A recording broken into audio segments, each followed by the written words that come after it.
I want to thank you all for coming today. It means a lot to our family, both here in Oklahoma and abroad. Darin Joseph Craig was born in Oklahoma City on September 30th, 1972, and passed away peacefully on February 26, 2024, with his wife and daughter by his side. He graduated from high school at Westmore High School in 1990 and the University of Phoenix in 2000, where he attained a bachelor's degree in business management with an emphasis in quality control. Darin was introduced to Danish exchange student Lona Bus Christensen by his brother Tony, and Lona, I'm sorry if I said that wrong, and married her in an 800-year-old church in Denmark. They moved back to Mustang, Oklahoma, where Evie Craig was born in 2000.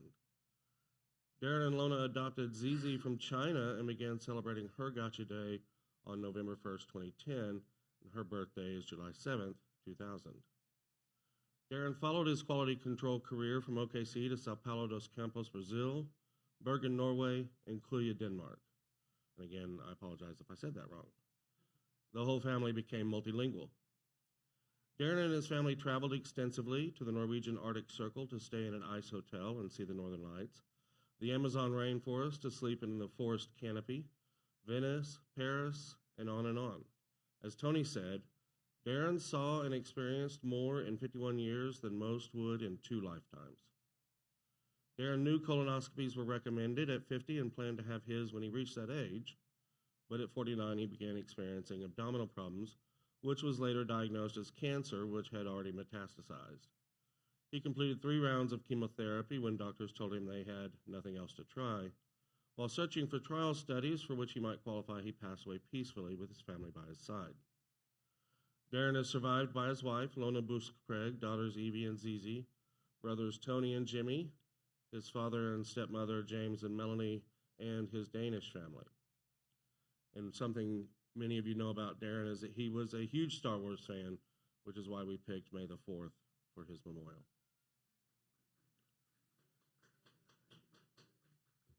This next part is the eulogy I wrote for him. Friends and family around the world lost a great man.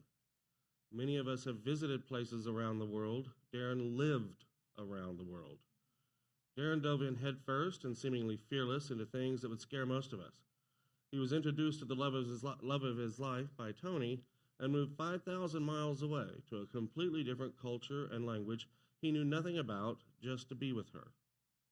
I've never seen anyone happier at that point in my life than Darin was when he married Lona. After marrying Lona, they moved back to Oklahoma and settled in Mustang. There they took a scary leap and had Evie. I've never seen anyone happier at that point in my life than Darin and Lona when Evie was born. I watched my little brother become an amazing father right before my eyes.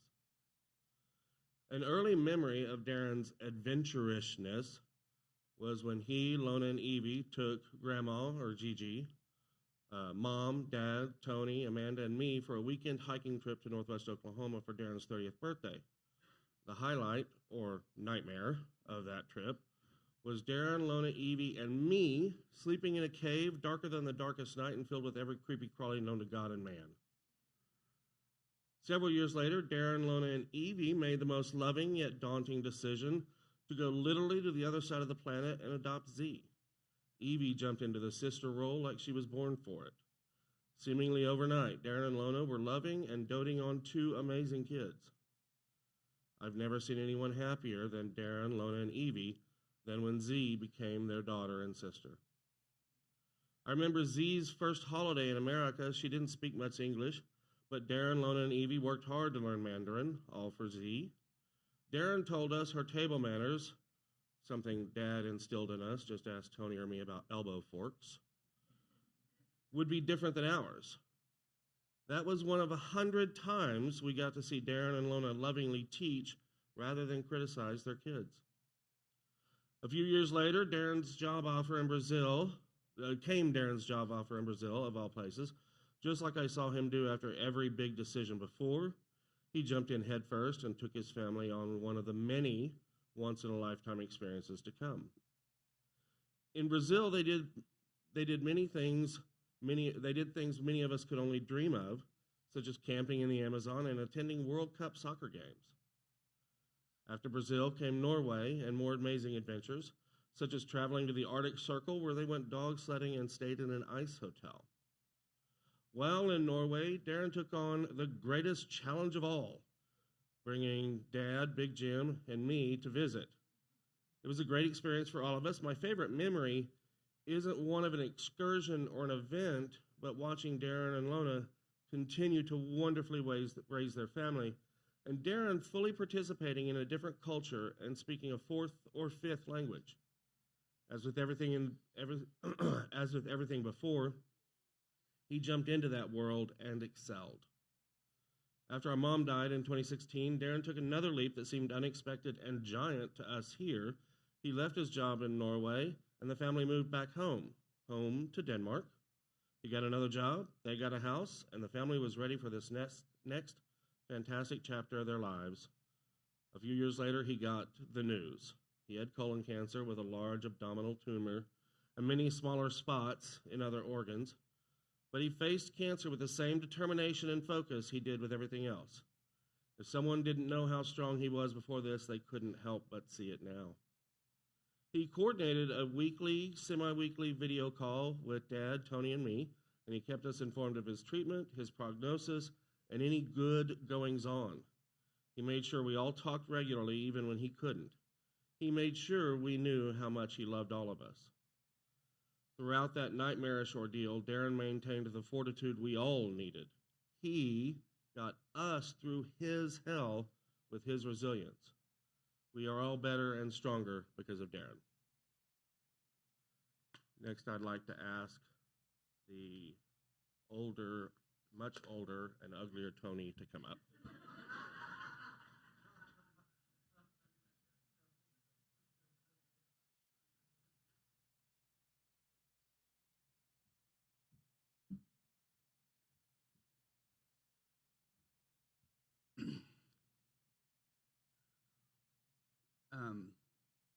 As my brother said, just really appreciate everybody taking time out of their day to come honor my brother. When Jimmy called me and this isn't even what I had prepared, and told me that Darin had passed, it wasn't unexpected. It was unexpected that it happened then that quick, but we knew really kind of, barring any kind of miracle, what was going to happen. And my dad and I started making preparations to fly to Denmark to attend his memorial there. And we got to the airport, and they informed me that because my visa or my passport was going to expire within the next 45 days, that I couldn't enter the country and I couldn't go. So if you're planning to go to Europe, your passport has to be good for at least 90 days upon entry. And I looked at my dad. This all happened right when we're trying to go and check in and get on the plane. I said, well, what do you want to do? And he said, well, I want to go. And, my dad's 81 years old and still riding a Harley, so if anybody could make it, I knew he was going to do it. So he got on the plane and kept me posted every leg of the way, and made it there and got to attend Darin's service. So I felt good that at least one of his immediate family from the States got to be there. And something I didn't even think about was the service was going to be in Danish,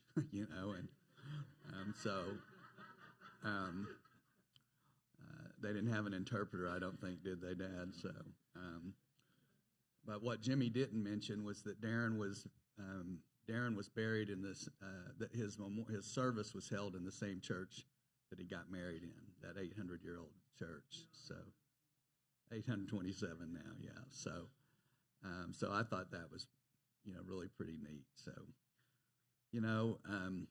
most of my earliest memories of Darin obviously include Jimmy, because,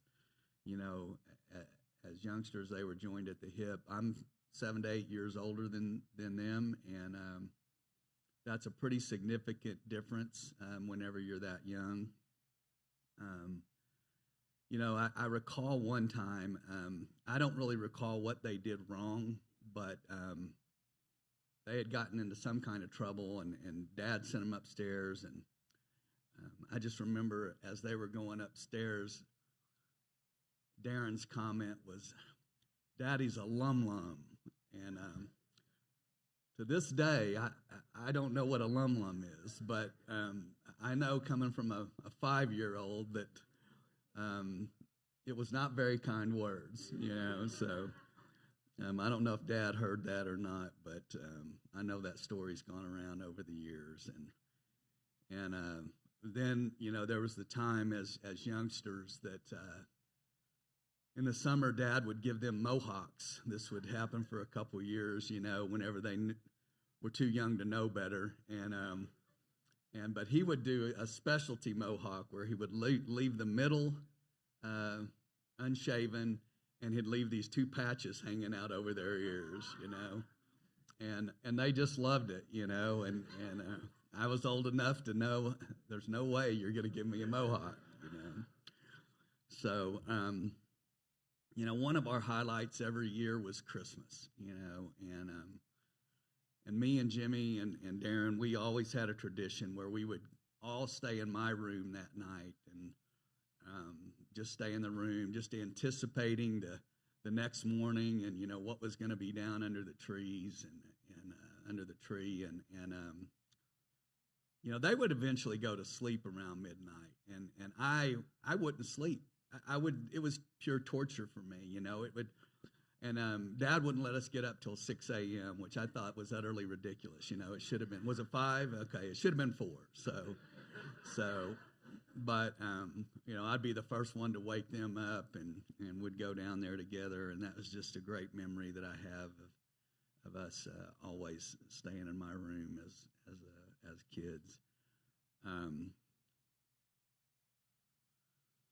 So there's another time that I got in trouble, and we had this Ford Country Squire station wagon, and Dad had put tinted windows on it, and they were the silver mirrored tint. And I don't know if he was trying to make a station wagon look cool now that I'm thinking back on that, but we had mirrored windows, and somehow my name got carved in the window, and it had to be carved from the inside and backwards in order to be read from the outside. So I get the blame for this.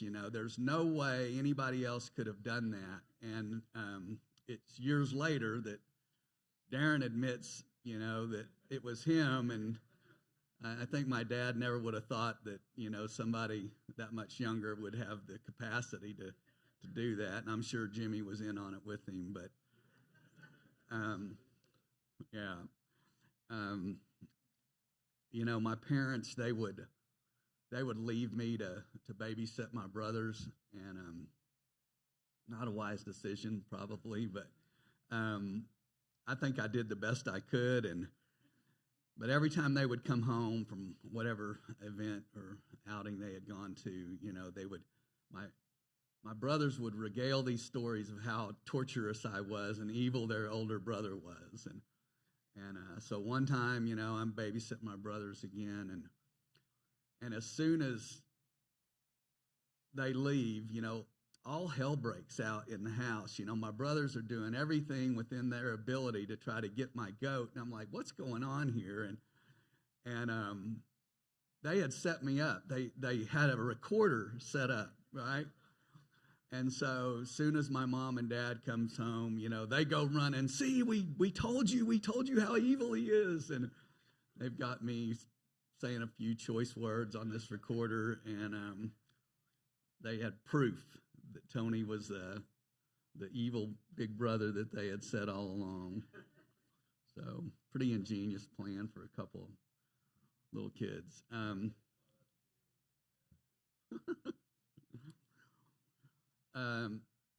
After I came home from the Navy, Darin, he was becoming a young man and still trying to find his way in the world. And I just kind of thought about this morning. To be honest, he was making some decisions that probably weren't the best for his future. Probably following in his older brother's footsteps in that capacity.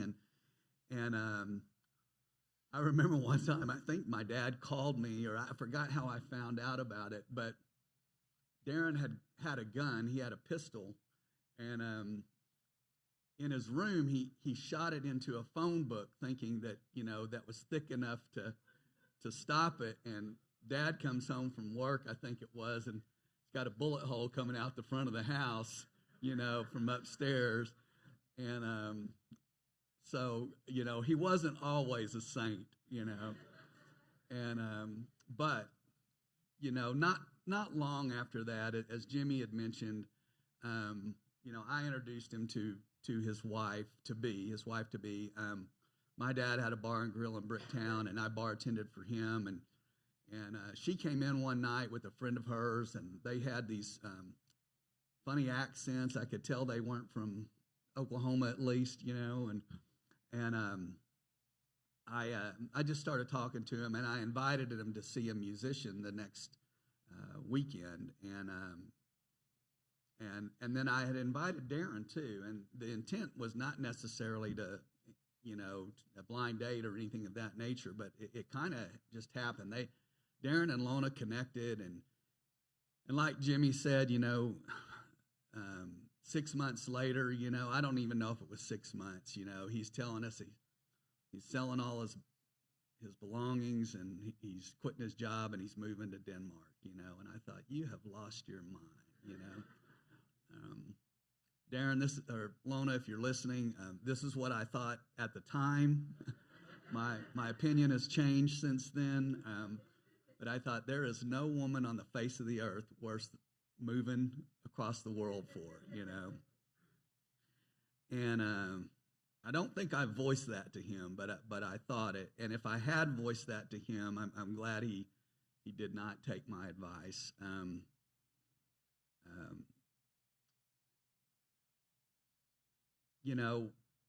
When Darin moved there, the one thing I say that about that is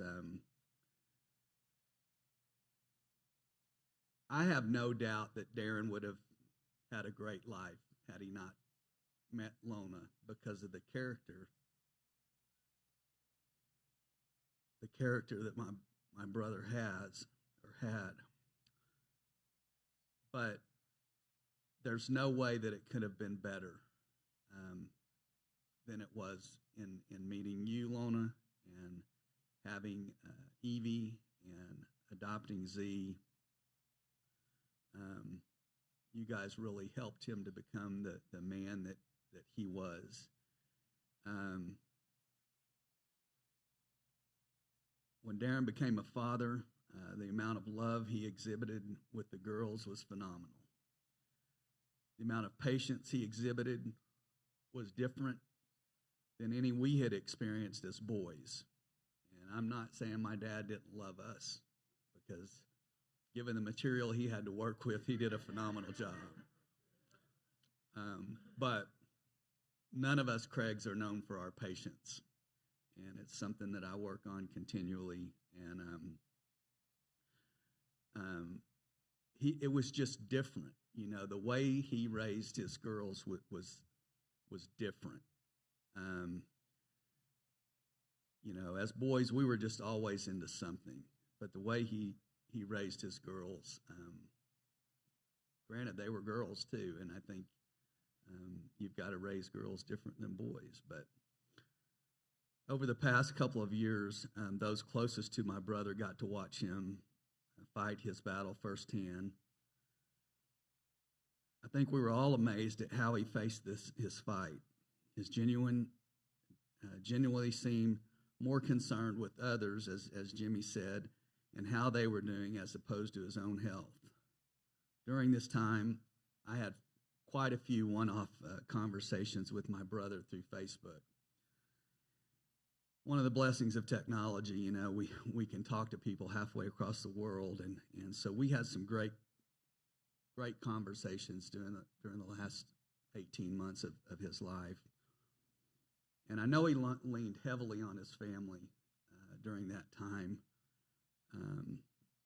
and not, being in Denmark, I can only imagine the types of conversations that he had with his wife and his daughters, during that fight. I know they were there to support him every step of the way. But like I said, we had some pretty deep theological conversations, and he helped me to look at several things in my faith through a different lens. And through those conversations, that even though Darin relied heavily on his family, I know how heavily he relied on God and his faith. Another thing that I've come to understand over the years is Darin's love for his fellow human man. The first and the great commandment: Thou shalt love the Lord thy God with all thy heart, and with all thy soul, and with all thy mind. This is the first great commandment, and the second is like it. Unto it, thou shalt love thy neighbor as thyself. And that's the biggest challenge that we have in life is loving each other.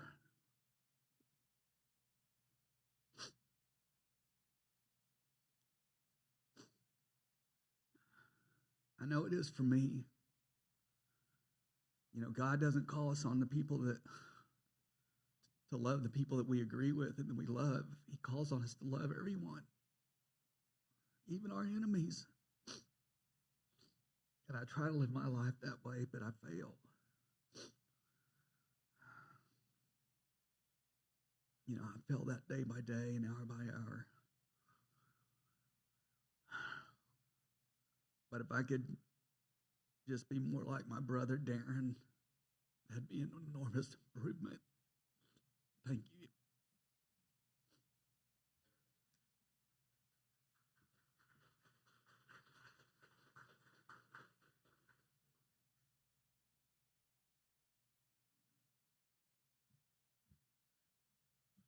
Next, Big Jim has some words that he'd like to share with you.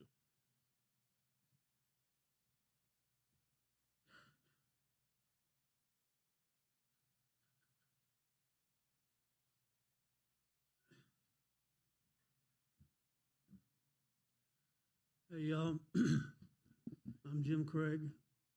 In case you didn't know, I'm Darin's father. I'm still Darin's father.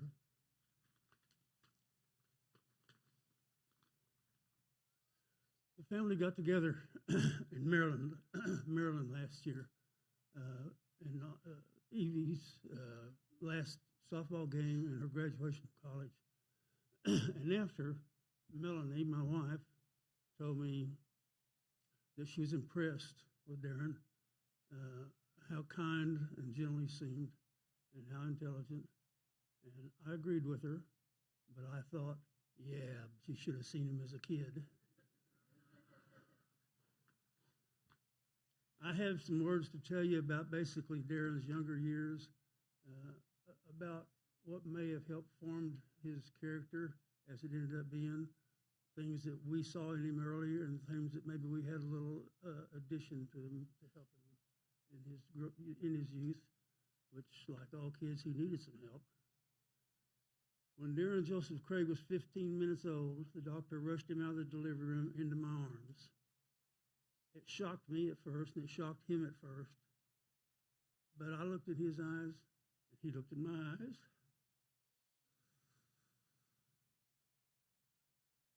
And our love for each other began. Darin suffered the unfortunate event of being born later than his two brothers, Tony and Jimmy.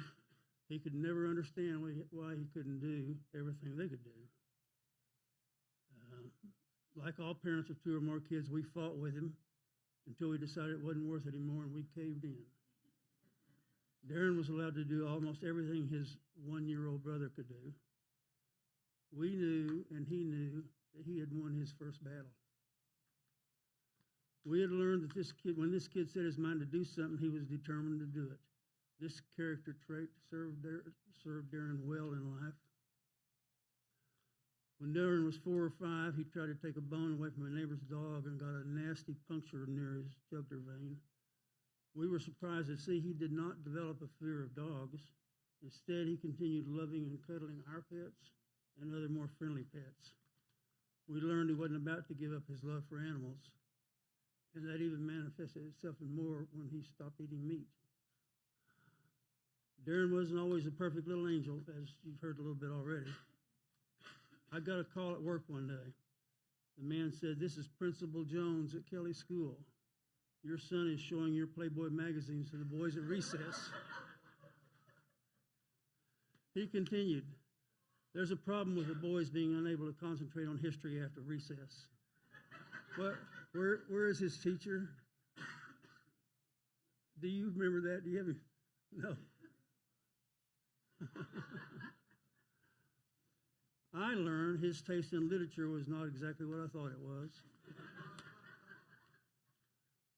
Darin came home one day complaining about being bullied at school. My first impulse was to go beat the kid up, but Carol let me know it was a bad idea to go after a fourth grader. Instead, I told him to squeeze my hands as hard as he could. He had a very strong grip. I told him the next time the kid bullies you, you grab him with both hands and don't let him go while you yell at him to stop bullying you. The kid tried to bully again. Darin locked him down, and that was the end of the bullying. I learned that Darin was willing to stand up for himself. This character trait served him well in life. When Darin was 14, he worked in the family restaurant business, which was 10 miles from home. One day he missed his ride to work. He came in 45 minutes late, sweating and panting. After the lunch rush, I found out that he had jumped on his bicycle, rode 8 miles until he had a flat, threw the bike in the ditch, and jogged the last 2 miles. I learned about his strength of character and determination to do the right thing. This served him well in life. When Tony introduced Lona to Darin and they started seeing each other, Carol and I were very pleased that he was seeing such an intelligent, personable, and beautiful young lady. None of his previous girlfriends had all those qualities, and a few of them had none. Lona and Darin invited us over for Evie's 3rd or 4th Christmas morning. I had watched boys ripping through their presents and packages during their young years, but what I saw Evie do stunned me. When handed a present, she would spend some time admiring the wrapping paper and the bow. She would inspect the box, looking for where to begin the unwrapping process, doing as little damage as possible to the beautiful paper. As she took an interminably long time to open the present, I was boiling over with anticipation about what was in the box. Darin and Lona sat all calm and relaxed while their little bundle of joy enjoyed the process. I learned something that day that Darin had learned first. No matter what the experts say, there's a difference between boys and girls. Through Evie's and Z's early years, I watched how Darin parented. He maintained a gentle yet firm hand while negotiating the trials and tribulations of raising young children. He must have learned that from Carol and Lona, because it wasn't my method. His steadfastness of character, his empathetic nature, and firm but gentle ways served him well in life. As I watched from afar, the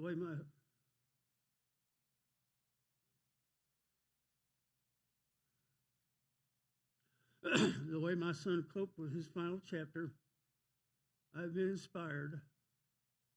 Prior to learning from him how to deal with one's own dying and death, I have often wondered how I would handle mine. I now know. I hope to emulate Darin Joseph Craig. Thank you.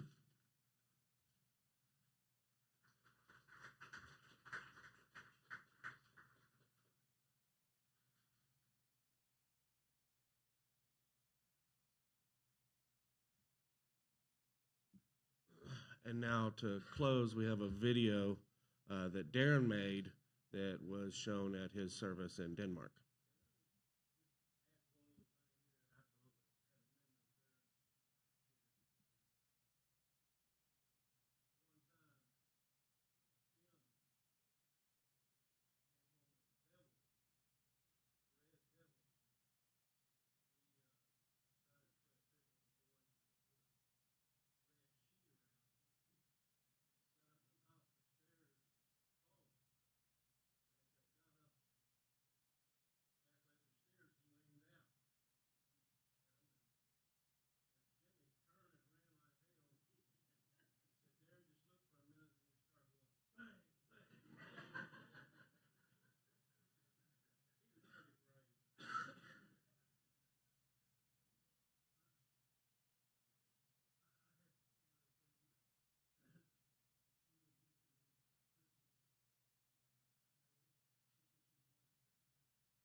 Yes, welcome to my funeral.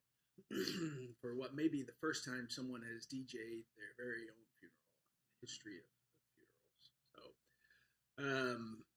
if you don't know me, my name's Darin, but you probably already know. I wanted to share with you some photos, and some experiences, and some songs that were important to me.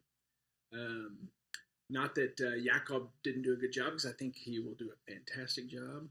That's why I've asked him to officiate my funeral. but you know how it is. There's always some things that you really can't do or say or show or play in a church. And so I wanted to give an opportunity to share some of those photos and songs, and kind of as a legacy for you to reflect on when you think about me and want to think about all the good times that we had together. So the first one was, of course, Lucas Graham, and part of it, what he says, I hope everyone is drunk or wasted. So I'd encourage you to try one of those beers. It's our homemade monk beer that Evie and I made. Some time ago. I don't know how old it is now, but the older the better. So hopefully it's really well aged beer by now. That would be a good thing. And if it didn't turn out great, then, well, you just have to grab yourself a Carlsberg or something. Hopefully it turned out. And next up, I'd like to share a song that meant a lot to me, called The Impossible Dream. It's from Don Quixote de la Mancha.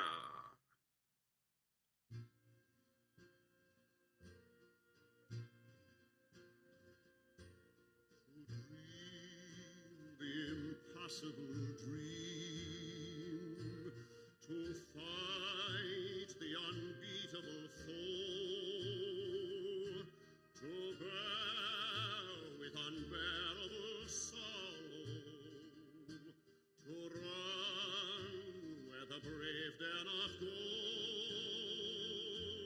to right the unrightable wrong, to love pure and chaste from afar,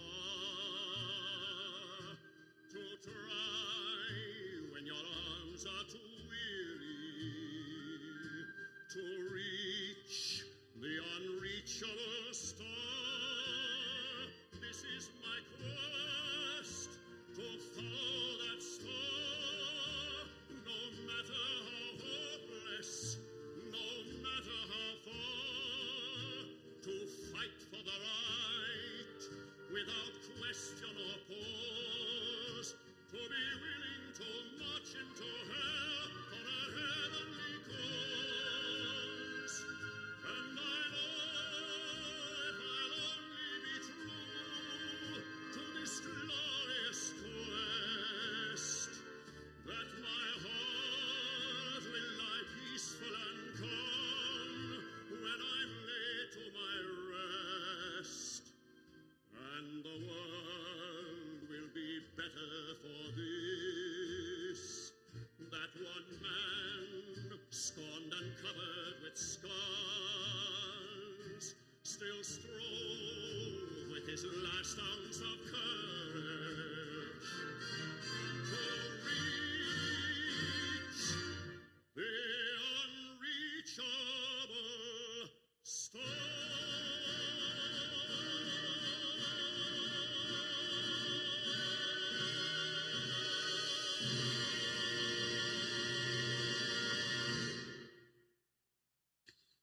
Wow, that one always has a way of hitting me right in the feels. I love it. Yeah, but now we're going to mix it up a little bit. We're going to go with some reggae. Bob Marley always, his songs seem to just, like you've seen, directly to me. And maybe many people felt the same way about some of his songs. And this one, I could pick a lot of them. Maybe I will, who knows. But this one is Don't Worry. And it's for you. It's also for me. It's also for you. Because I can imagine it's tough to not worry right now. Things seem to be falling in, your world is collapsing, and I can imagine you feel so much pain and suffering at the moment. It's understandable. It's natural. It's part of life. The cycle of life. Has that in it. Um, but he also says, don't worry about a thing, because every little thing's going to be all right. And it's like it was John Lennon said, in the end, it will all be okay. If it's not okay, it's not the end. So this is a step. It's a process that you have to go through. It's a grieving process that you have to go through. You can't avoid it, but you can do it in a way that makes sense to you. And for me, it's often been music. So I'm going to share that song with you now.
Okay, I hope you like that one. I love it. It's one of my favorites. I just realized it's called Three Little Birds and not Don't Worry. But so just a note on some of the pictures. The pictures I've included are mostly from the digital age because they were easy to collect and put together in this format. And so if there's some that are missing, it's not because I didn't want them. It's just because they were challenging to get them and scan them and all of that stuff. So, not to leave anybody out, but it's just what was available. Next, I want to share some Beatles songs, or a Beatles song. There's lots of them that I would like to hear and think about. But the one that I'm going to do right now is called Let It Be. And it goes, in my hour of darkness, she is standing right in front of me, speaking words of wisdom, let it be. And it's about hope in challenging times. It's about a dark night of the soul, which everyone goes through, and sometimes it's triggered by events like this, like a death of a loved one, or a failed relationship, or loss of a job, or something that can trigger a dark night of the soul. But it's a sacred time. Grieving and suffering is a sacred time where you get close to the divine, where you can, where that space between worlds is thin, a thin space. And so don't rush through it. Don't push it away. Let it be, and hopefully you find some healing and some transformation from it.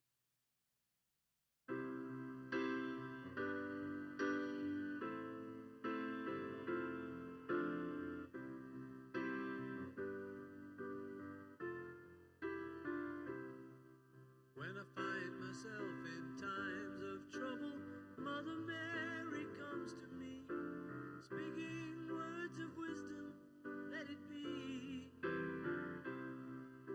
And in my hour of darkness, she is standing right in front of me, speaking words of wisdom, let it be. Let it be, let it be, let it be. Whisper words of wisdom, let it be.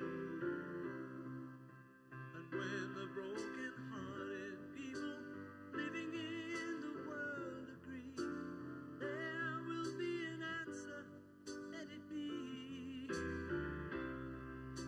For though they may be parted, there is still a chance that they will see. There will be an answer, let it be. Let it be, let it be, let it be, let it be. Yeah, there will be an answer, let it be. Let it be, let it be, let it be, let it be. Whisper words of wisdom, let it be.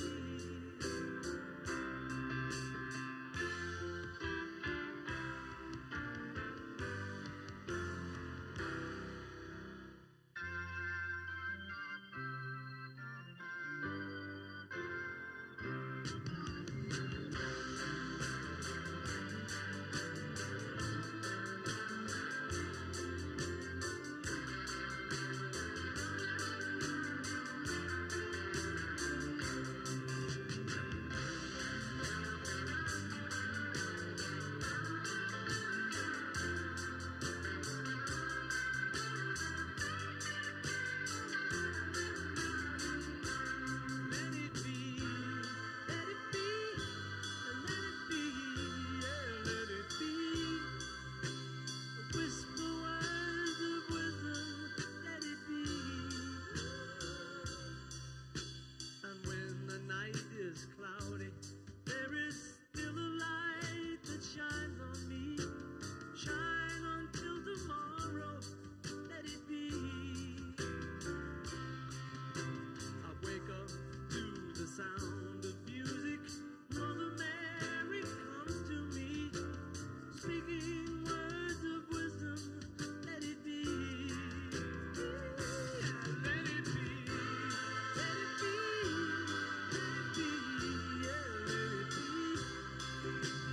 There will be an answer, let it be.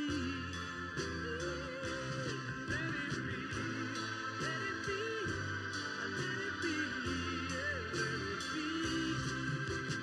Whisper words of wisdom, let it be.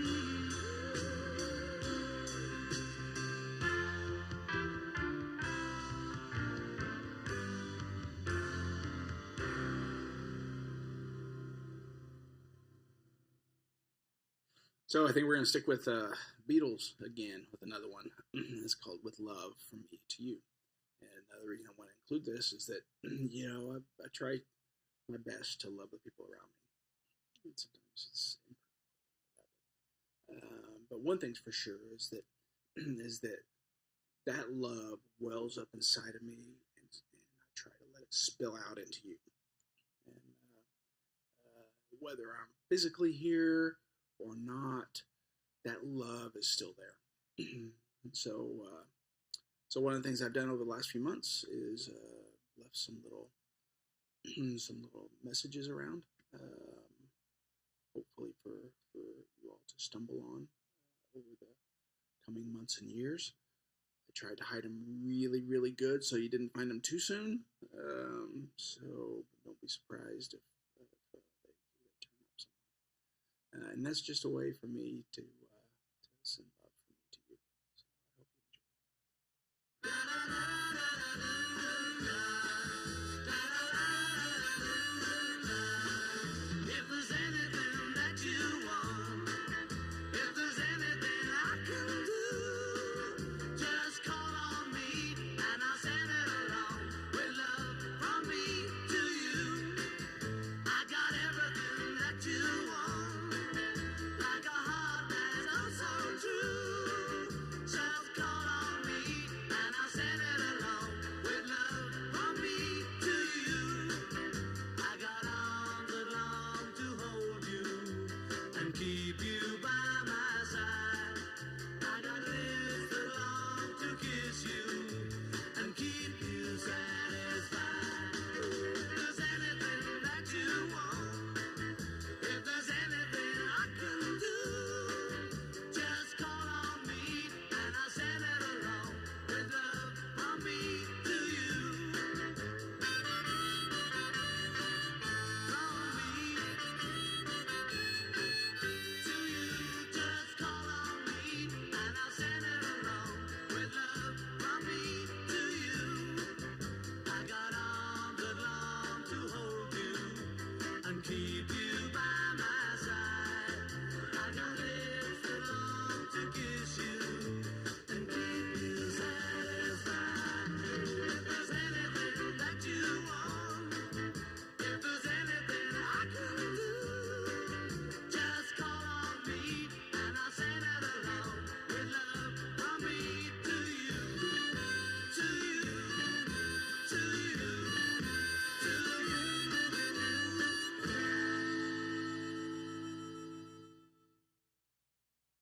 Yeah, so love. That's a good one. Here. Hi, Lulu. She's sleeping. Having a cozy time. Speaking of love, some years ago when Nolan and I were married, I don't know if it was, I don't know when you're watching this, so it could be 26, 27, 28, or maybe more years ago. Hopefully 50 years ago. We had the preacher read from 1 Corinthians chapter 13, which is about love. And I want to come back to that kind of full circle now. And I'm going to read part of it, not the whole chapter, but verses 4 through 7. And then I'm going to challenge you with something. So here's what it is. Love is patient. Love is kind. It does not envy. It does not boast. It is not proud. It does not dishonor others. It is not self-seeking. It is not easily angered. It keeps no record of wrongs. Love does not delight in evil, but rejoices with the truth. It always protects, always trusts, always hopes, and always perseveres. The thing with love is it transcends all religion and spiritual backgrounds. It's maybe the one true divinity. In fact, even the Bible says God is love. But in this exercise, what I heard is this professor, she asked her students to read that, but instead of the word love, introduce their own name. So for me, it would be like Darin is patient. Darin is kind. Darin does not envy. He does not boast. He is not proud. He does not dishonor others. He is not self-seeking. He is not easily angered. He keeps no record of wrongs. Love does not, or Darin does not delight in evil, but rejoices with the truth. He always protects, always trusts, always hopes, and always perseveres. And as I read that, I can recognize that some of those I'm successful in, and others that I'm not. I wish I had this exercise, 20 years ago, because what I would like you to do is do the same thing with your name, and use that as an ideal to strive for. We strive for loving each other as ourselves. Then, if we set our name in that role as love, then we're gonna fall short sometimes. That's just the nature of being human.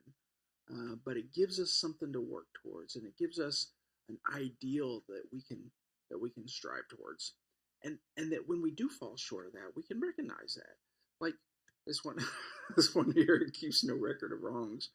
I held a grudge about one coach that didn't thank me for grilling sausages for probably for 3 years, and so I fell really short on that. And I've forgiven him and forgiven myself for holding that grudge, but had I had this tool with me, at the time, and come back to it on occasion, then I would realize, oh yeah, Darin does not keep a record of wrongs. He is not easily angered. Yeah, I wish that was the case back then too. So while it may be too late for me, or not too late, I did the best that I could, and have more time could maybe do better. So you have more time. So think about that. Speaking of time, I can see that we're coming up on 20 minutes probably here pretty soon. So I maybe have time for one more song. I don't know what that is yet. So I'll have to think about it, and I'll be surprised as soon as I finish this broadcast. So with that being said, I love you, and good luck in this next phase of your life and challenges, the processing that you'll have to do. But remember that my love will be there supporting you, and that you keep your eyes open, and who knows, maybe you see something that not everybody else sees.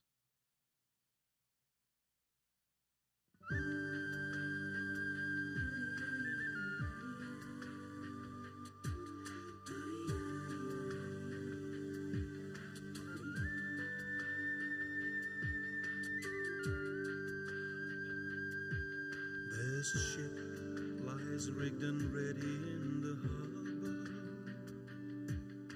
tomorrow for old England, she says,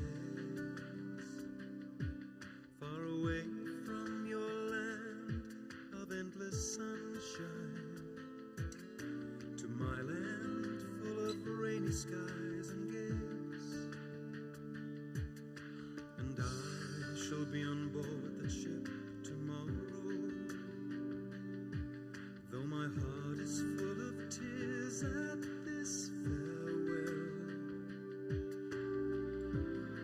For you are beautiful, and I have loved you dearly, more dearly than the spoken word can tell.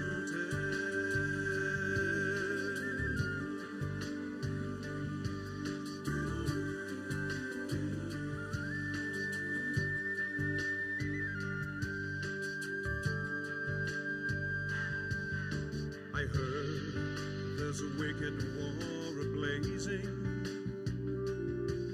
and the taste of war I know so very well.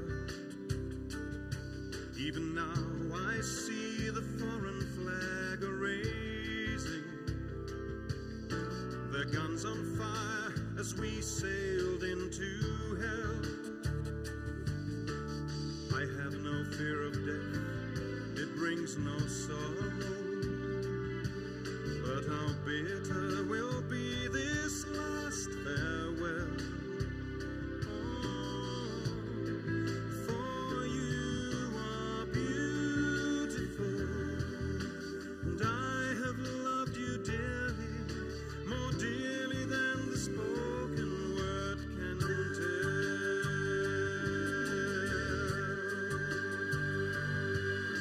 Though death and darkness gather all about me,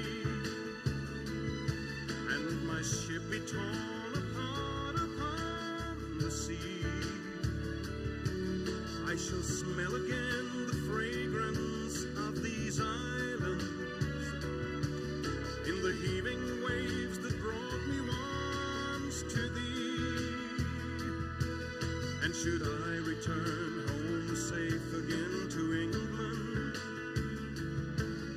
shall watch the English mist roll through the dell. For you are beautiful, and I have loved you dearly, more dearly than the spoken word can tell. For you are beautiful, and I have loved you dearly, more dearly than the spoken word can